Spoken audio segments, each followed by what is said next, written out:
आए थे, तो जहां पर न्यूज़पेपर रिपोर्ट्स में कह रहे हैं कि मार्जिन कम हो रहा है, लेकिन जिस तरह भीड़ें आई तो ऐसे लग रहा था कि बीजेपी जो है वो उनका चुनाव प्रचार जो है it is touching a cord among people. तो आपके हिसाब से कि बीजेपी कहां पर है त्रिपुरा में, क्या भारी बहुमत के साथ जीतने वाले हैं या फिर नेक टू नेक चल रहा है यहाँ पर? देखिए, हम त्रिपुरा के अंदर हमारी सीटें भी बढ़ाएंगे और वोट प्रतिशत भी हमारा बढ़ेगा, और इसका सबसे बड़ा परिचायक है कि यहां पर जिस कांग्रेस पार्टी के ऑर्गेनाइजेशनल कैडर के सैकड़ों लोगों की हत्या कम्युनिस्ट शासन में हो गई थी, वो कांग्रेस पार्टी ने बहुत कम सीटें लेकर कम्युनिस्टों के साथ समाधान किया है।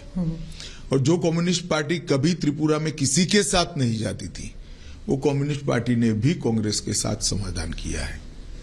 इसका मतलब है वो दोनों ये बात को स्वीकार कर चुके हैं कि हम अकेले भारतीय जनता पार्टी को नहीं हरा सकते, और ये हमारे लिए बहुत अच्छी पोजीशन है। मैं मानता हूं कि हम त्रिपुरा में हम अब तक का हमारा सबसे अच्छा परिणाम इस बार लेकर आएंगे। तो ये अगर गठबंधन तय है, तो जब गठबंधन इस तरह बन रहा है कि कांग्रेस, लेफ्ट पार्टीज, मतलब everybody get together to defeat BJP, ये एक सोची समझी अगर रणनीति है, तो क्या ये आप समझते हैं इसके लिए एक it's a big challenge for the BJP? देखिए, आप पत्रकार है इसलिए इस तरह से सोच रही है स्मिता जी। मैं मेरी पार्टी का कार्यकर्ता हूं, मैं इसको अलग दृष्टिकोण से देखता हूं। मेरी पार्टी को इससे आत्मविश्वास बढ़ना चाहिए, क्योंकि हम इतने ताकतवर हो गए हैं कि कोई अकेला लड़ना नहीं चाहता। अगर ताकतवर हुए हैं तो हमने एक आत्मविश्वास के साथ जनता के बीच में जाना चाहिए, और हमने 5 साल में जो करा है वो बताना चाहिए। जो हमने बताया अब तक के चुनाव परिणाम के अंदर, मैंने 4 रैलियां करी हैं, 3 रोड शो करे हैं। मैं आपको बताता हूं कि आज का रोड शो का जो दृश्य मैंने देखा है, मैं कई बार त्रिपुरा आया, पार्टी अध्यक्ष के नाते भी आया हूं, कैंपेन में भी आया हूं, गृह मंत्री के नाते भी आया हूं, और चुनाव के बगैर भी आया हूं, मगर ऐसा दृश्य मैंने मेरे जीवन में नहीं देखा। जी, वो मैंने देखा, भीड़ बहुत थी, लेकिन जो त्रिपुरा के जो लोग हैं वो अक्सर कहते हैं कि जो लोगों की जो सोच है वो सेंटर लेफ्ट है ज्यादातर। लेकिन पिछले इलेक्शन में आपने चलो पलटाई का जो नारा दिया था, उसके बाद क्या आपको लगता है कि विश्वास अभी भी लोगों का आपकी पार्टी पर है? देखिए, चलो पलटाई का नारा आप सरसरी तौर पर देख रहे हैं। हमने सरकार बदलने के लिए चलो पलटाई नहीं कहा था, मुख्यमंत्री बदलने के लिए चलो पलटाई नहीं कहा था, या पार्टी इन पावर बदलने के लिए चलो पलटाई नहीं किया। हमने चलो पलटाई का नारा त्रिपुरा की स्थिति बदलने के लिए दिया था, और आज हमने स्थिति को बदला है। जैसे मैं आपको बताता हूं, आमतौर पर सरकारी कर्मचारियों के लिए वामपंथी दलों से बहुत सारी अपेक्षाएं होती हैं। यहां पर कई सालों से वामपंथी दल सरकार में था, 5वां पे कमीशन इनको तनख्वाह में दिया जाता था। हमने आने के बाद 7वें पे कमीशन को देने का काम किया, और बजट भी अच्छे करे हैं, फिस्कल डेफिसिट बढ़ाए बगैर, तो रेवेन्यू जनरेट हुई। इसके साथ साथ हमने हिंसा को समाप्त करने का वादा किया था, और हमने हिंसा को समाप्त किया है।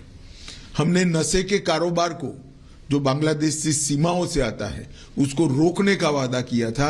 आज मैं आत्मविश्वास के साथ कह सकता हूं, हमने त्रिपुरा के अंदर नशे के कारोबार पर बड़ी कठोरता से नकेल कसी है, और इसका जनता में एक अच्छा मैसेज है। और हम इस बार नारा लेकर आए हैं, त्रिपुरा शांत हो चुका है, त्रिपुरा में अब वायलेंस नहीं है, अब त्रिपुरा को समृद्ध बनाने का समय आया है।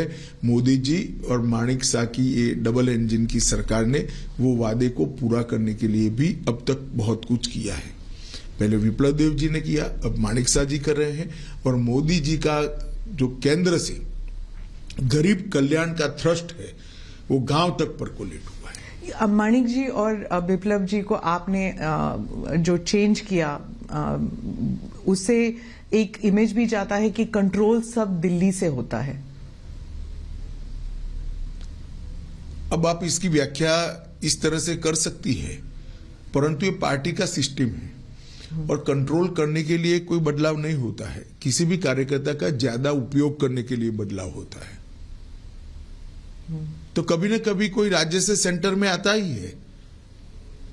आज हमने विप्लव देव जी को राज्यसभा का मेंबर बनाया है, हरियाणा जैसे महत्वपूर्ण राज्य का प्रभारी बनाया है जो दिल्ली के मुहाने पर है, और इसके साथ साथ राष्ट्रीय मंत्री भी बनाया है।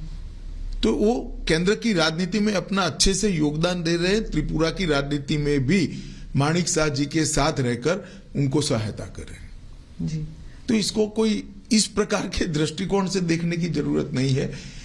अखिल भारतीय पार्टियों को जब राष्ट्रीय स्तर पर कार्यकर्ताओं की जरूरत होती है तो स्वाभाविक रूप से कार्यकर्ता को सेंटर पॉलिटिक्स में ले जाते हैं। मैं मानता हूं ये प्रमोशन है, इसको और कोई दृष्टि से नहीं देखना चाहिए। जी।